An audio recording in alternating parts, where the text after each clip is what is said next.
오늘은 부활절 5째 주일이자 교회 교육주일, 또 어린이 청소년 주일입니다. 어린이나 청소년을 우리가 다음 세대라고 이야기를 합니다.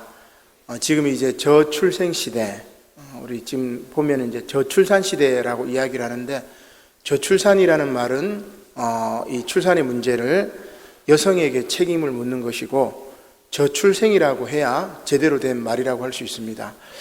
저출생이라는 말은 사회의 시스템 전반에 문제가 있다는 것을 이야기하는 것이죠. 그래서 저출산이라기보다는 저출생 시대라고 이야기를 할 수가 있겠습니다.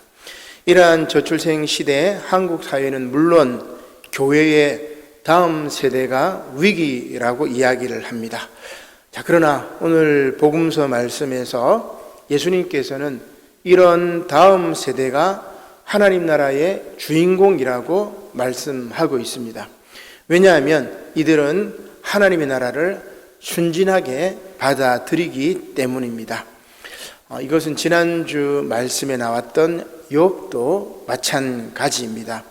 의인 욥은 자기에게 들이닥친 고난의 이유를 몰랐지만 창조주 하나님을 대면하여 자신의 피조물성을 깨닫고 지금까지 자기 생각을 거둬들이고 티끌과 죄 가운데에서 회개한다고 말을 하고 있습니다. 이것은 하나님의 은총을 기다리는 것입니다. 결국 하나님께서는 욥을 기쁘게 받으시는 것이죠.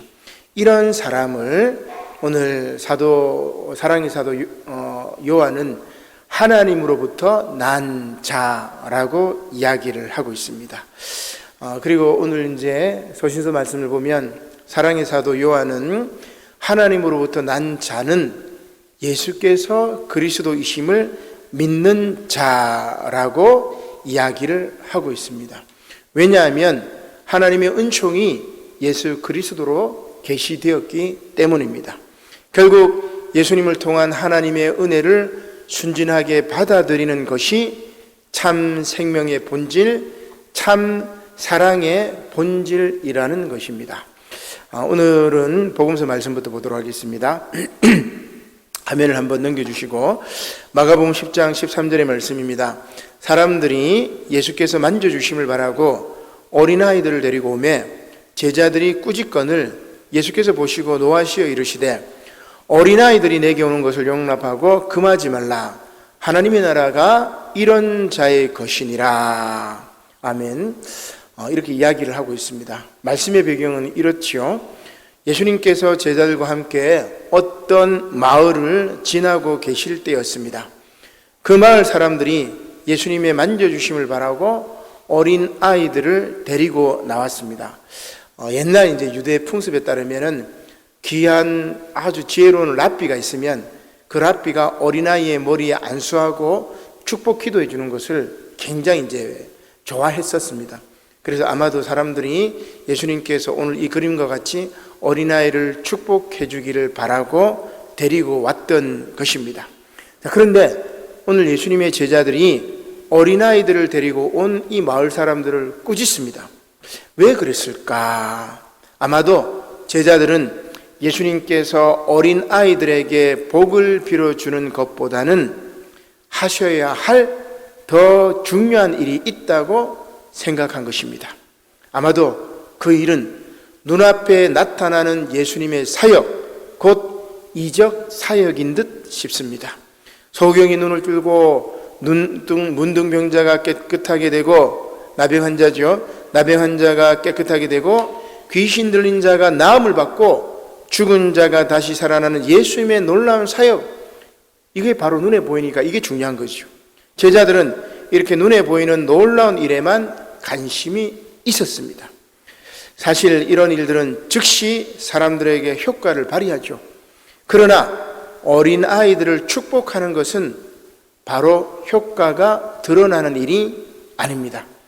그 변화는 세월이 흘러야 나타납니다. 이렇게 다음 세대를 위한 관심과 투자는 당장 효과가 드러나지 않습니다. 긴 호흡이 필요한 것이죠. 그래서 대부분의 교회들은 당장 효과가 나타나는, 그죠? 그래서 뭐 청동원 전도 주일 뭐 이렇게 해가지고 당장 사람들이 좀 가득 차고 다음 주에 막 등록하고 출석하고 여기에 이렇게 막 관심을 뒀지 어린아이들을 말씀으로 제대로 교육하는 것에는 관심을 두지 않습니다. 얘네들이 자라서 어른이 되어가지고 교회의 기둥이 되려면은 뭐 10년, 20년, 30년이 지나야 되니까 당장 필요가 없는 일이죠. 그래서 예산도 아동부나 뭐 학생에 많이 쓰지 않고 많이 쓰려고 하면은 뭐 쓸데없는 데 쓴다고 그렇게 했던 것이 옛날에 우리 남부산 용호교회도 아마 그랬던 적이 있는 것 같아요. 제가 전도사 할 때도 그렇게 말씀하시는 장로님이셔가지고 또 목사님도 그렇게 말씀하셔가지고 제가 이러면 안 되는데 그런 생각을 한 적이 있었습니다. 따라서 제자들은 물론 오늘 우리들도 이러한 다음 세대 교육에는 큰 관심이 없습니다. 마가복음 10장 15절 말씀입니다. 예수님께서 이렇게 말씀하십니다. 내가 진실로 너희에게 이르노니 누구든지 하나님의 나라를 어린아이와 같이 받들지 않는 자는 결단코 그곳에 들어가지 못하리라 하시고 그 어린아이들을 안고 그들 위에 안수하시고 축복하시니라. 아멘. 예수님께서 어린아이들을 안고 머리에 손을 얹어 안수하시고 복을 빌어 주셨습니다. 그리고 이렇게 말씀하셨습니다. 나는 분명히 말한다. 누구든지 어린아이와 같이 순진한 마음으로 하나님의 나라를 받아들이지 않으면 결코 거기 하나님 나라에 들어가지 못할 것이다. 공동번역은 그렇게 번역되어 있습니다. 개역개정은 그냥 하나님의 나라를 어린아이와 같이 받들지 않는 자라고 이야기를 했지만 공동번역은 순진한 마음으로 하나님 나라를 받아들이지 않으면 이라고 이야기를 합니다. 뭐가 들어간 거죠? 순진하다라는 말이 딱 들어간 거예요. 이 무슨 뜻일까? 사전적으로는 마음이 꾸밈이 없고 순박하다라는 말이 순진하다라는 말입니다. 즉 하나님 나라에 관해 어린아이들은 의심하지 않고 그냥 받아들입니다. 그죠? 어린아이들 말하면 귀가 얇은 거예요. 귀가 얇아가지고 이래 말하면 그냥 듣고 저도 귀가 얇아가지고 누가 이래 말하면 그런가 싶고 또 이 사람이 이렇게 말하면 그런가 싶고 아주 이 바보 같은데 어린아이들이 바로 그래요. 어린아이들은 누가 말하면은 순진하게 다 받아들이는 겁니다. 어린아이들을 가르치다 보면 느끼는 것이 어린아이들은 가르치는 내용을 막 좀 처음에는 귀담아 듣지 않아요. 막 떠들고 막 장난치고 그냥 막 자기 마음대로 이렇게 해요. 그러나 나중에 물어보면 또 대답은 잘합니다. 우리 경영 선생님 어때요? 초등학교 애들 막 떠들고 막 해도 가르쳐 준 거 나중에 물어보면 또 다 대답하죠. 우리 희은이가 잘 대답했죠. 다 들은 겁니다. 장난치면서도 애들은 들을 건 다 들어요. 그냥 스펀지처럼 이렇게 받아들입니다. 이것이 순진한 것입니다. 자, 그러나 어른들은 어때요? 아멘! 아멘! 막 응답하고 막 고개도 탁 끄덕거립니다. 그러나 사실은 그냥 흘러드는 거죠. 다 흘려듣습니다. 또 막상 물어보면은 아무것도 모릅니다. 그냥 받아들이지 않습니다. 오늘 말씀의 맥락에서 보면 순진하지 않다는 것입니다. 귀가 얇은 게 아니고 귀가 너무 두꺼워가지고 말씀이 들어가지가 않는 거죠. 그냥 행동은 아멘하고 고개를 끄덕입니다. 이렇게 세상 물정에 밝은 어른과 아무것도 모르는 순진한 어린아이들은 무언가를 받아들이는데 차이가 나는 것입니다. 그런데 예수님께서 하나님 나라는 이렇게 어린아이와 같이 순진하게 다 받아들이는 사람이 들어갈 수 있다고 말씀하신 것입니다. 오늘은 어린이 청소년 주일입니다. 어린아이와 같이 순진한 마음으로 하나님 나라를 소유하는 저와 여러분들이 되시기를 주님의 이름으로 간절히 축원합니다. 자, 그러나 이렇게 순진한 어린아이들이 살아갈 세상은 그리 호락호락하지 않습니다. 세상이 너무나 빨리 변해서 순진한 이들이 살아가기에는 너무나도 힘든 세상이 되었습니다. 특별히 다음 세대가, 아니 지금 우리 세대가 살아갈 세상은 제가 뭐 몇 번 말씀드렸지만 인공지능 기반 4차 산업혁명 시대라고 할 수가 있습니다. 이러한 시대를 대비해서 미국 백악관 보고서 인공지능의 미래를 준비하며 이런 보고서가 있어요. 그리고 인공지능, 자동화, 그리고 경제라는 이 두 보고서는 이렇게 이야기를 하고 있습니다. 인공지능이 주도하는 자동화는 저학력 노동자와 고학력 노동자 간의 임금 격차를 증가시켜서 경제적 불평등을 심화시킬 것이다. 따라서 이러한 시대의 대안으로 이 보고서는 이렇게 이야기합니다.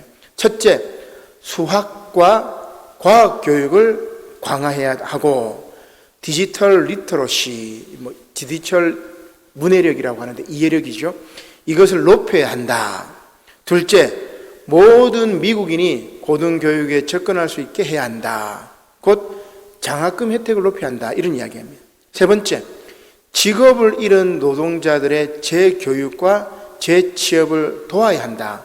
이게 미국 백악관의 보고서입니다. 세상이 이렇게 변하니까 노동자들, 직업을 잃는 노동자들을 재교육하고 재취업시켜야 되고, 그리고 아이들이 학교에서 마음껏 배울 수 있도록 장학금 혜택을 높여야 되고, 그리고 가장 중요한 것은 뭐냐면 수학과 과학교육, 이것을 강화시켜야 되고 디지털 문화를 읽어내는 그런 디지털 리터러시를 강화시켜야 된다. 그런 이야기입니다. 사실 그 어떤 복지 혜택보다 경제 성장에 직접적으로 이바지하는 것이 바로 교육이라고 할 수가 있습니다. 이것은 다음 세대 교육이 왜 중요한지를 잘 보여주고 있는 것입니다.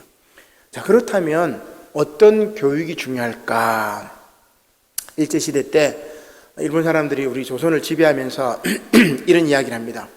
조선인들은 수학이나 과학보다는 실과를 배워야 한다. 이렇게 얘기해요. 실과는 알죠. 뭐 기술, 그 다음에 뭐 여성들은 이제 뭐 이렇게 뜨개질 하는 거, 뭐 이런 거, 실과를 배워야 한다. 이렇게 얘기합니다.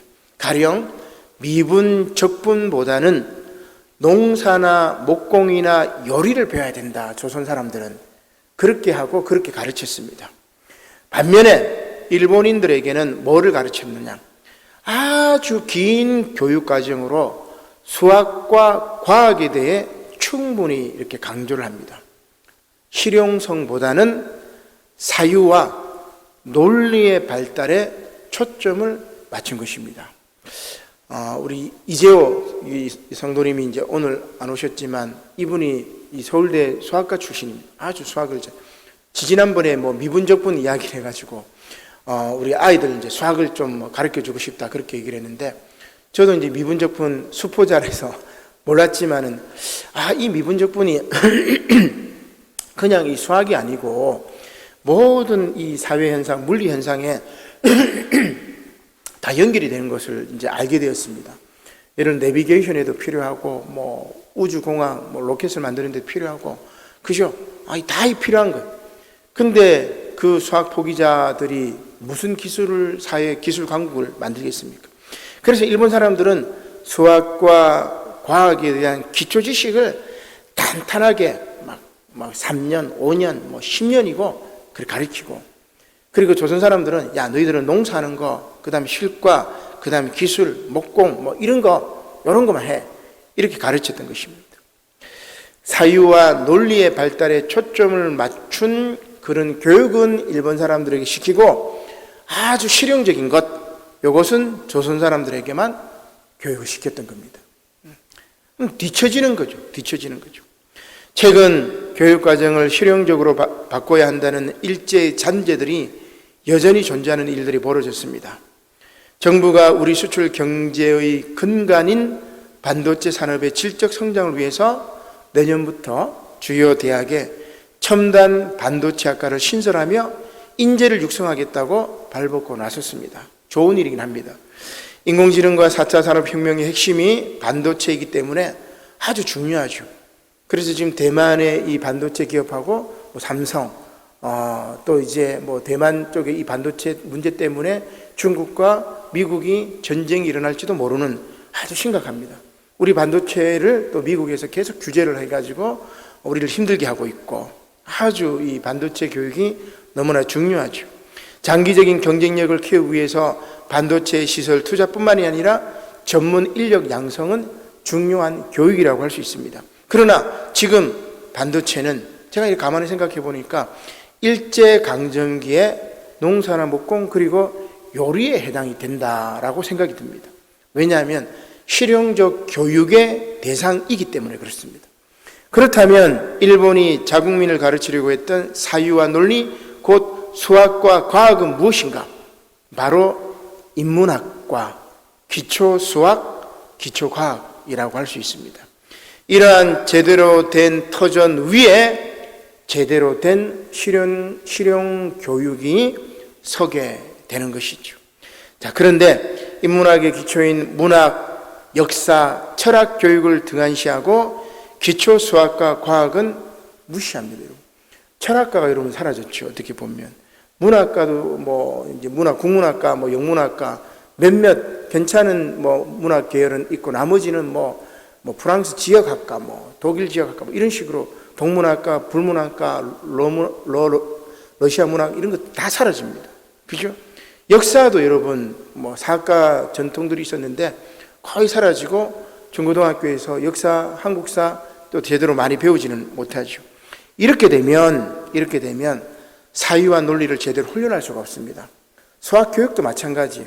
아이들에게 수학을 그냥 계산하고 이런 게 아니고 사물의 이치를 터득하는 가장 기초적인 학문의 여왕으로서 수학을 가르쳐야 되는데 그냥 막 계산하고 막 암기하고 그렇게 가르쳐요. 근데 너무너무 지금 제가 답답합니다. 지금 저도 다시 이제 수학 공부를 이렇게 미분적분도 이렇게 보고 이게 왜 철학하고 연결되는지를 보고 그 옛날에 철학자들이 다 수학자였거든요. 제가 수학 공부를 내가 못한 게 지금 제대로 내가 못 배웠구나 이런 생각을 많이 하고 있는데 그런 식으로 아이들을 가르쳐 가지고 우리의 미래가 지금 폭삭 망하도록 만든 거죠. 기초학문의 지식이 없으면 단지 실용적 기술에 습득이 돼버립니다.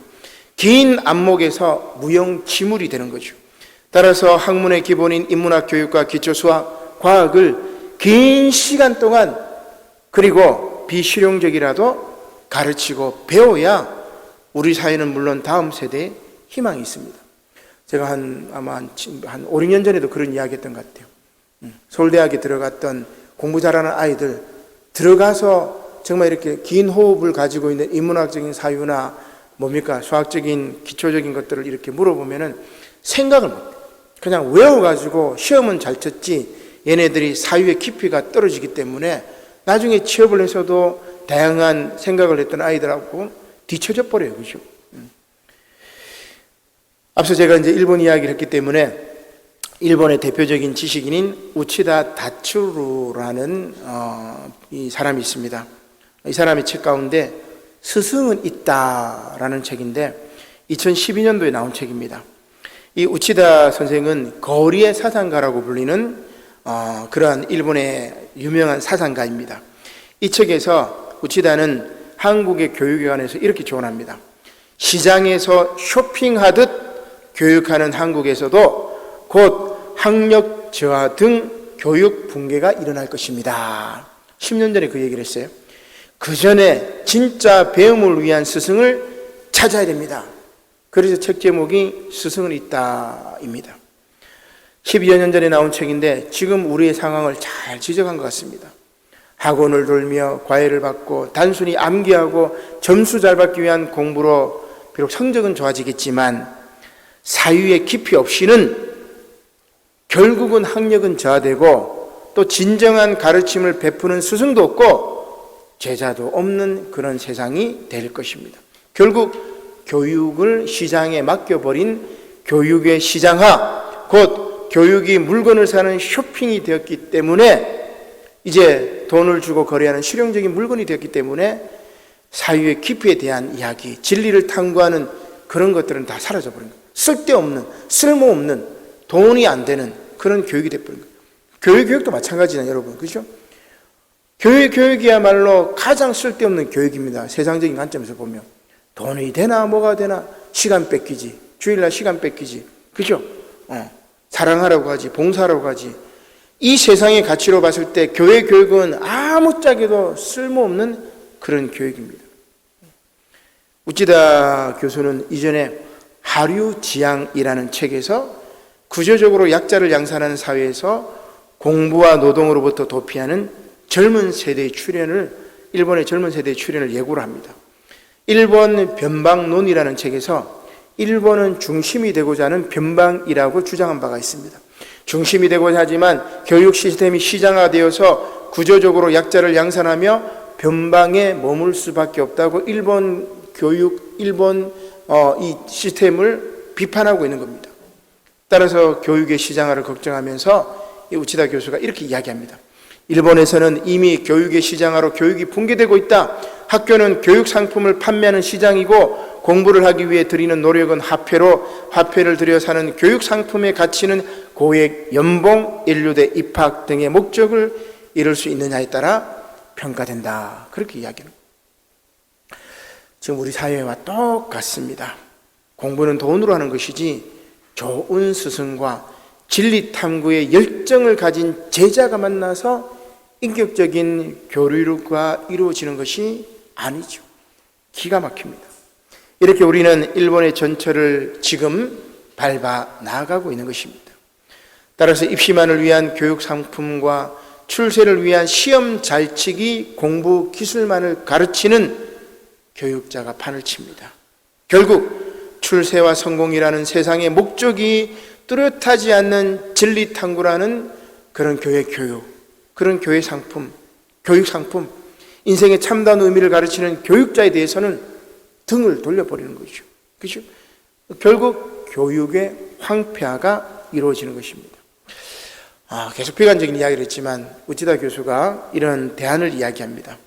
교육의 시장화 현상을 극복하기 위해서 배우는 청년들이 스승이 있다고 믿고 배우려는 마음을 갖는 것이 중요하며, 진짜 배움이란 배우기 전과 달라지는 과정이지 목적을 위한 수단이 아니다. 그런 이야기. 내가 출세하기 위해서 배우는 것이 아니라 배움이라는 것은 내가 배우기 전과 배운 다음은 내가 달라지는 것이다. 그 이야기입니다. 그래야만이 교육의 시장화를 극복할 수 있다. 그런 이야기입니다. 그죠? 어린아이들은 얘기를 들으면 받아들이는 것처럼 그게 바로 진정한 교육이라고 이야기할 수 있습니다. 그렇습니다. 교육이 출세의 수단이 돼서는 안 되고 인격 교육, 사람 교육, 제대로 된 사유와 논리를 습득하는 것이 되어야 하고, 거기에 플러스 영성 교육이 필요한 거죠. 종교 교육이 필요한 것입니다.